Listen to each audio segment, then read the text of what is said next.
a saw, loppers, and clippers. Okay? And I'm going to do this really fast because I want to go and we're going to go and physically do it. So I just want to give you kind of a real quick idea of what this is talking about. You're going to hear me talk about just a couple little bit of vocabulary. Rootstock is actually the roots of the tree. Then you have the scion or the variety, which is further up the tree. And then you're going to have, that's how all of our trees are. All of our trees are two-part trees, all right? Everything's grafted. Everything is cloned. It's the only way this works, all right? You guys can always plant seedlings if you want. I don't have a problem with that. However, know that when you plant seedlings, a lot of this stuff doesn't work, all right? Because seedlings don't behave that way. What you doing? Oh. Can you pass that? Yeah. Just to make sure we're coordinated. Look at this. We're coordinated. All right. So one of the things I'm going to show you out there, but oh my gosh, they're everywhere. I know.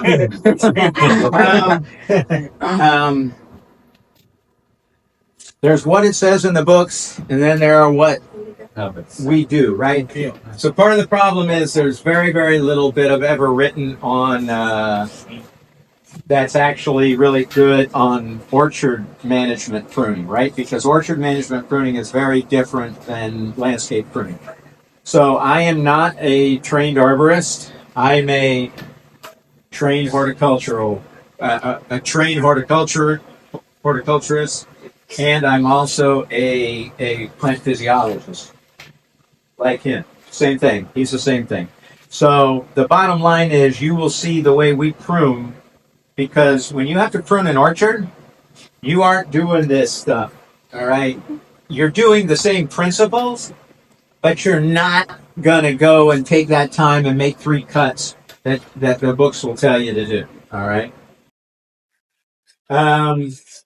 So again, like this. Oh my God, Chaga's even here. Look at this.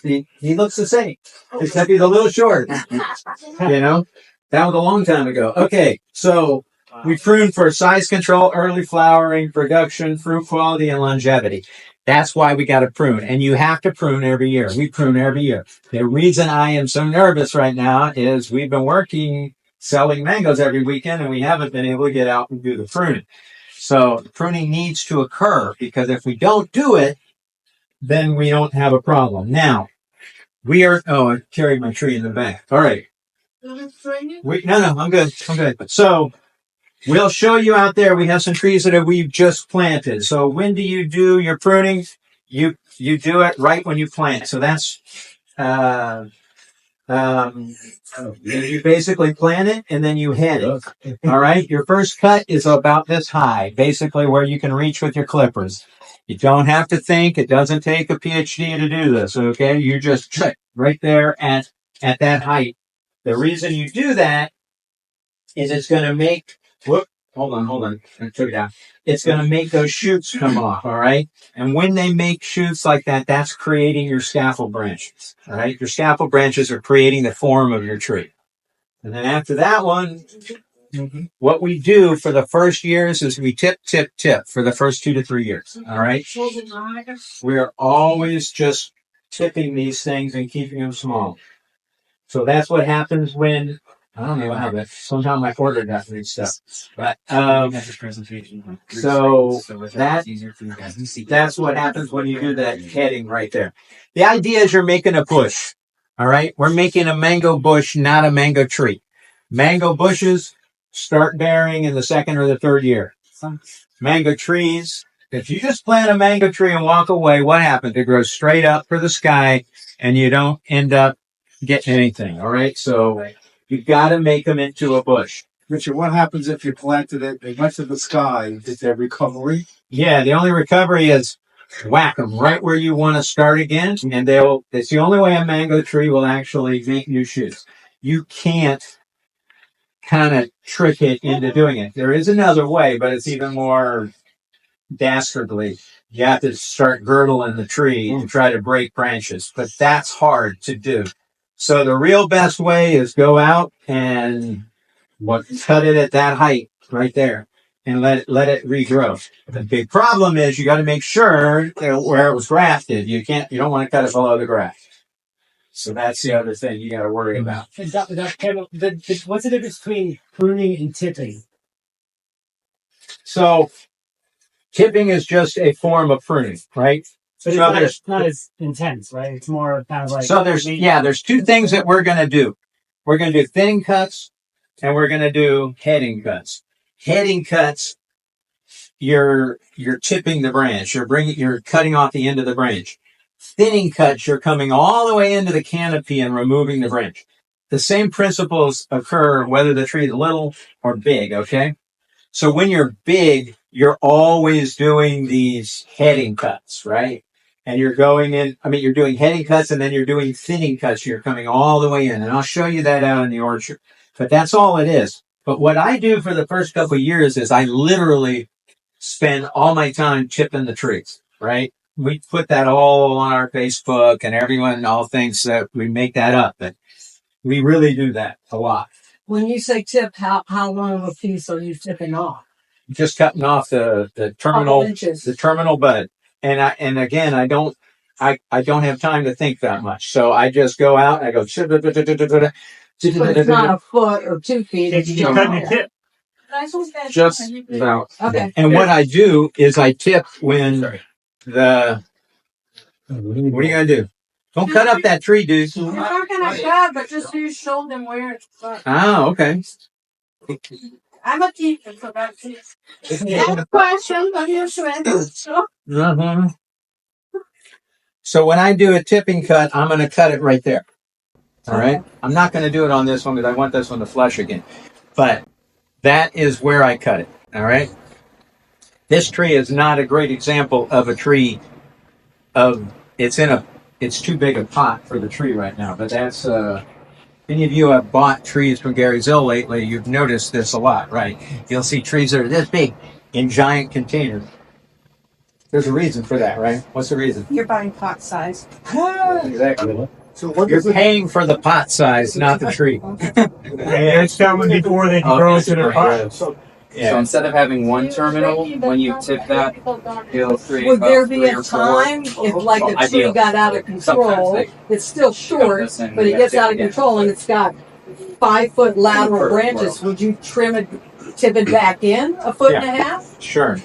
And all of these rules change depending on how the things fit their space in your orchard, how all that comes about. Because you can literally only keep up with the tipping through about 5 or 6 years. And then the trees get big and it's really, really hard to do it. Now, I still do some of that on trees when we really need trees in order to make heavy production, right? A lot of times when you do the tipping, by the way, if you do it really late, you'll get blooms like that. So those aren't leaves coming out. That's actually blooms. And you can get multiple blooms per terminal also. That's another thing we use in order to get fruit. Now again, that thinning cuts I'll show you when we're doing there, but we always leave that collar.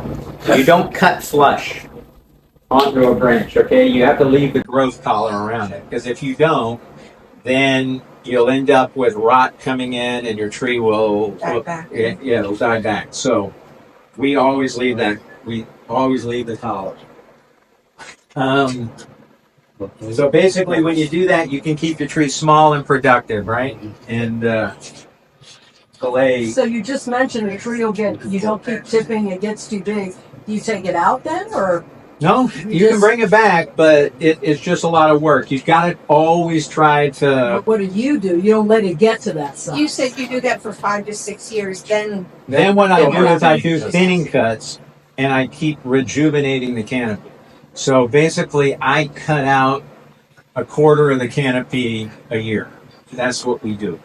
Yeah. We go and remove about a quarter of the canopy, and we don't measure it. I mean, we just take out and open up the tree, let it regrow and all that. And when you think about it with like quadrants, so you take out like one quadrant, the next 3 will be fruiting for you, and then that next year you can take out the following one, and that second one will have recovered. you kind of just And don't. it pushes back You didn't out have Yeah. from where vertical. you cut it back.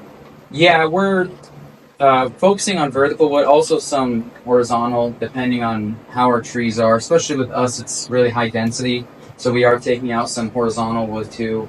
That's more problematic, where it's crowding in space. Yeah, if you have all the room in the world, you can always take out your verticals and leave the horizontals. But if you don't have much room, I mean, we're basically 9 feet by 12. Yes. So it's pretty tough to grow a tree that small if you don't cut it. And the trees should not be touching each other, right? It's fine if they're touching each other when they're fruiting, but you then got to get them back so they can grow again. Because that's the other thing is a lot of the whole concept of what you're doing is you're turning a mango tree into more the way that you think about managing grapes and things like that is you need to replenish the canopy. A twig about like this is what you're looking at for good fruiting. I don't want my fruit coming off of branches this big or like that big. That's not great. I want new productive flushes. There's a certain size that is your sweet spot for fruiting. So that's the whole point. And by the way, that's the other thing about everything we're doing is to produce fruit. All right. I don't care about trying to make a pretty tree. I'm trying to make a productive tree. All right. Richard, if you're thinning out a quarter of the canopy with thin cuts down the collar to rejuvenate the tree, where's your new growth coming from? They actually will break all the way down in the tree and they replace that. So by the time you get to the end of the year, you can't even see where you did it normally. Yeah. So because that's why what you have is once you have a complex canopy, when you start removing things, there's always they jump right up to replace it. So even when you cut the collar, it's going to put out new growth right there. Yeah, they'll put out and also the other branches next to it all fill it in. So it all works itself out. It really does. But I'll show you on a big tree. It's easier to see with the tree. I don't know why I put that. Okay. All right. Now this is when you're talking about big trees. Okay, that was a 20-year-old Tommy tree. Huh? Oh yeah, it's right over there. But that was 20. This was 10 years ago. So now it's a 30-year-old Tommy tree. And what we would do, this is before, that's what we cut off it. All right, the branches there. And we never carry, nothing leaves this property. Okay. We never, ever, ever, ever, ever have removed a branch from our grove. All right. We don't have soil here. All right. We have rock. And so anything you can build by leaving it is a better thing to do.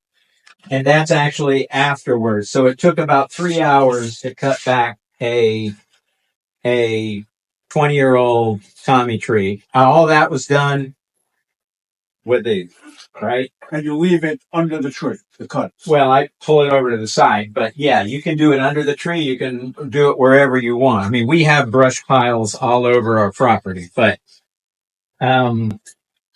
it's brush piles are great for growing, rats and snakes and all that sort of stuff that we like.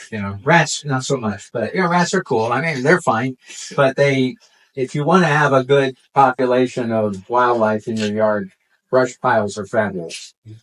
So, raccoon. Like a compost pile. Exactly. There's a bunny bird in my compost. Yeah, you get rabbits, you'll get a lot of snakes. You get a lot of our mascot in our orchard are coral snakes, right? So that's Guys. I've already be on your logo.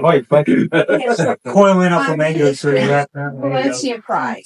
Uh-huh. I like the mango, so I have one. I put it to the back of the property, Right. But there's a keeping it, Right. trying to keep it to size, Right. where it wants to gain like 10 feet a year. Right. And Norris was talking about something, and she said it was just weird. Like, well, you have to trim Valencia Pride early, or it won't fruit next year. And I was having that every other year. I'd wait till it quit fruiting. So now, I just picked all the fruit off because critters have been eating it. But I have already taken like 2/3 of it down. Is that? Yeah. You're still never going to stop a Valencia Pride from growing, but it'll win. So would you do a quarter at a time? Like, I've already done 2/3 of the tree, and I was going to do the other third like tomorrow. And No. I would cut it where it needs to be cut to. With a Valencia Pride, you have to. You're always going to lose if you don't. It's always going to lose. So we don't grow Valencia Pride for that reason. So I just won't grow it because it's too much work. In order to bring back a big tree, it'll take you about 3 or 4 years of a big tree. That wasn't like that 20-year tree. This is a 60-year-old tree, and it takes 3 to 4 years to bring a tree like that back. You got to bring it back. You bring it back half the way first year, and then you bring it down. I mean, it's a big job, right? So when you see arborists, you bring in an arborist to do those things, it's a hell of a job. We do a lot of this. This is another thing about the pruning we do. We take out the old rachis, the old bloom spikes that are touching the mangoes, and that's what allows us to get really good quality. Which is on our YouTube that was posted today. On our YouTube, posted today. we were driving. We'll watch it later. All right. So there we go. That's all we're going to talk about on this. Now we're going to go now to the orchard and start showing you all this stuff. So there's a question of the fruit in our photos that we put on Facebook, and so we get accused of Photoshop. We get accused of faking. We get accused of all sorts of stuff like that, right? On our photos. And every photo that we take, all of that is actually all our fruit. It's certainly not field run, okay? So we go and we select the best looking fruit in order to make those pictures. But I do those pictures every year. I update them sometimes until I get the perfect picture that I want. But it's all our mangoes. It's all done because we keep pruning. The very best fungicide in the world is the sun. All right, sun and wind are the best fungicides, right? Dry. Get mine to look like that. Well, again, I don't know. I mean, you can't. It's very hard to make a Valencia Pride look like that, and I don't even try because they get problems. They get a lot of infractions. There's certain small fruit. percentage of your fruit. Yeah, No. and our fruit, it depends on the variety. And it depends on what time of year, right? Early in the season, that's easy to do. Right? Late in the season, it's tough. Our fruit are... Maybe I need a rosy gold. Yeah, rosy golds always come off clean because it's, they're off early. So. All right, so we got that figured out. Let's go now. By the way, guys, we have water in the bag with cups. I don't think I have cups, so if you can write your name on your cups. You want to drink water, we've also Do you done have a pen? Oh, we have a pen? All right. Refreshments here at the end. Okay, and the other thing is we have a new puppy, so she's 7 months old or something like that. So she is quiet, which is amazing.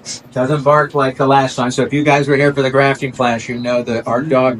So Ian took his dog. She's also very, very sweet. So she's no problem here. You said like you would remove like a third. What are some general? So what I do on a big tree. So if I have a big tree, I'm going to remove a third, and then I'm going to take off. Then I'm going to take off another third the next year, right? And I mean, not the third that regrows. I mean, I'm going to go and I'm going to keep going below where that went. the real way to do it, if you want to maintain, the way we do it commercially is first thing we do is we bring in the sides all the way. So you make the tree thin first. Okay. However thin you need it to be, you have to go all the way and leaving the top. And the reason you do that is that'll still fruit. And fruiting helps you maintain the size. So once you do that the first time, then you come in and you bring down the height. All right. So that's year 2. And then that year, what's regrown on the sides will hopefully then start to fruit. And then in the 3rd year, you're pruning it back just like you would a normal tree. So you do your heavy cutting in the first 2 years. Bring in the width, bring down the size, and then you do maintenance after that. Now that's how we do it commercially. It's still the best way to do it, but it's very hard to do it because it looks terrible when you do that first time and you make this tree and it's this, say it's an 80-foot tree or 60-foot tree and you bring it in on the sides and it's, and it just looks crazy, right? But that's the best way to do it. Is it almost like hedging it or something? Well, that's what we do commercially. We hedge. Okay. And we use big machines. Right. I've got a quick question.